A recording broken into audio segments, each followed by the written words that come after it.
नमस्कार प्रिय दर्शकों, कैसे हो? उम्मीद करता हूँ कि आप सब अच्छे होंगे। एक बार फिर से हमारे YouTube चैनल पर आपका स्वागत है। तो प्रिय दर्शकों, आज एक बहुत ही ज्ञानवर्धक कहानी लेकर आया हूँ। आज की कहानी है पुजारी और एक राजा की कहानी, जो कहानी आपको बहुत ही बड़ी सीख देकर जाएगी।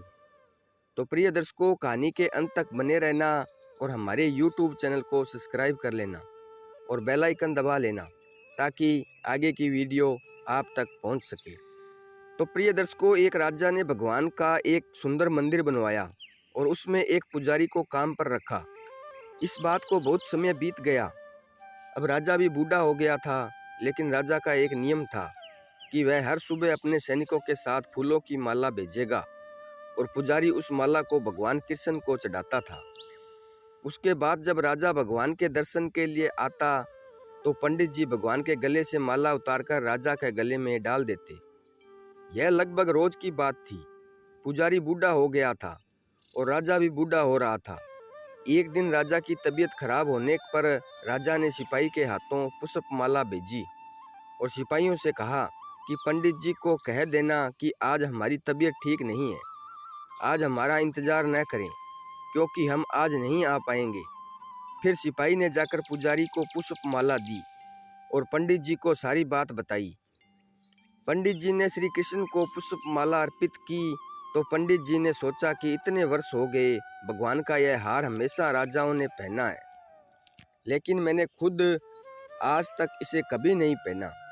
तो आज इतने वर्षों के बाद मुझे भगवान के इस हार को धारण करने का अवसर मिला है। यह निश्चित रूप से भगवान की इच्छा है, इसीलिए यह परंपरा थी कि भगवान के उस हार को कैसे छोड़ देंगे। इसलिए इस बार पंडित जी ने वह हार अपने गले में डाल दिया।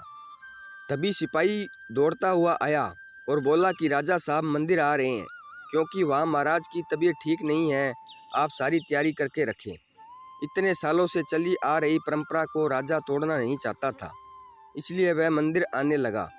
पंडित जी ने तुरंत गले से हार उतारा और भगवान को अर्पण कर दिया। पंडित जी ने क्या भूल की समझ नहीं आया। पंडित जी ने सोचा कि यदि राजा को पता चल गया तो वो उसे दंड देंगे। अब जब राजा आया तो प्रतिदिन की भांति पंडित जी ने भगवान के गले से हार उतार कर राजा को पहना दिया, लेकिन राजा की नज़र माला पर पड़ी। माला पर सफ़ेद बाल गिरे हुए थे और उन्होंने महसूस किया कि सफ़ेद बाल पुजारी के हैं। राजा ने पुजारी से पूछा कि क्या तुमने यह माला पहनी थी? सफ़ेद बाल कहाँ से आए? तो पंडित जी डर गए। डर के मारे कहा कि यह सफ़ेद बाल श्री कृष्ण जी का है, भगवान का है। राजा को गुस्सा आया कि पंडित जी ने धोखा दिया है और ऊपर से झूठ बोल रहे हैं। उन्होंने पूछा कि कृष्ण के बाल सफ़ेद हुए? ठीक है, कोई नहीं, मैं कल सुबह के समय आऊँगा, फिर देखूँगा श्री कृष्ण के बाल सफ़ेद हुए हैं या नहीं। और यह याद रखना पंडित, अगर बाल सफ़ेद नहीं काले हुए तो इसे फरेब के लिए तुम्हें फांसी पर लटका दिया जाएगा।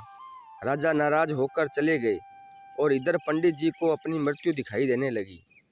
उन्होंने भगवान कृष्ण को प्रणाम किया और कहा कि भगवान मुझे क्षमा करें, मुझे लोभ हुआ और सोचा कि यह माला मैं भी पहन लूं। भगवान मुझे बचा लो, नहीं तो कल मैं निश्चित रूप से राजा के हाथों मारा जाऊंगा। पंडित पूरी रात भगवान से प्रार्थना करता रहा और रोता रहा। अगली सुबह जब राजा श्रृंगार के समय आया और राजा ने पंडित से कहा, पंडित मुकुट उतार दें, मैं बांके बिहारी के बाल देखना चाहता हूँ। पंडित जी घबराकर मुकुट हटा दिया और मुकुट उतारते ही राजा के होश उड़ गए। कृष्ण की मूर्ति के सफ़ेद बाल थे, लेकिन राजा को लगा कि पुजारी फिर से चाल चल रहा है। क्या उसने अपनी जान बचाने के लिए उसने बाल रंगे थे? इसलिए उसने जांच करने के लिए बाल तोड़ना शुरू कर दिया और जैसे ही राजा ने बाल उखाड़े, मूर्ति से खून निकलने लगा। यह देखकर राजा भगवान के चरणों में गिर पड़ा, क्षमा मांगने लगा। भगवान मुझे क्षमा कर दें, मैंने बहुत बड़ा पाप किया है। मैं सही और गलत को भूलकर संदेह में इतना अंधा हो गया हूँ। तभी मूर्ति से आवाज़ आई, राजा आप मुझे केवल मूर्ति ही समझते हैं, इसलिए आज तक मैं केवल आपके लिए मूर्ति हूँ। लेकिन इस पुजारी को मुझ में भगवान दिखा तो मुझे उसकी जान बचाने के लिए अपने बाल सफ़ेद करने पड़े। उसके बाद राजा को अपनी गलती का पछतावा हुआ, लेकिन अब कुछ नहीं किया जा सकता। तो प्रिय दर्शकों, इसीलिए कहा जाता है कि पत्थर भी खुदा होता है। यदि आप ऐसा नहीं मानते हैं तो भले ही भगवान आपके सामने प्रकट हो जाएं, आप उनसे उनकी सच्चाई के बारे में पूछेंगे। यदि आप वास्तव में ईश्वर को देखना चाहते हैं तो आपको केवल महसूस करना है। परमेश्वर पर बिना शर्त विश्वास रखें और बिना किसी रुकावट के अपना काम करते रहें।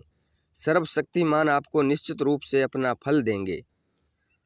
तो प्रिय दर्शकों, आज की कहानी कैसी लगी? उम्मीद करता हूँ कि अच्छी लगी होंगी। तो मिलते हैं अगली कहानी में, तब तक अपना ख्याल रखना। जय श्री कृष्णा। धन्यवाद।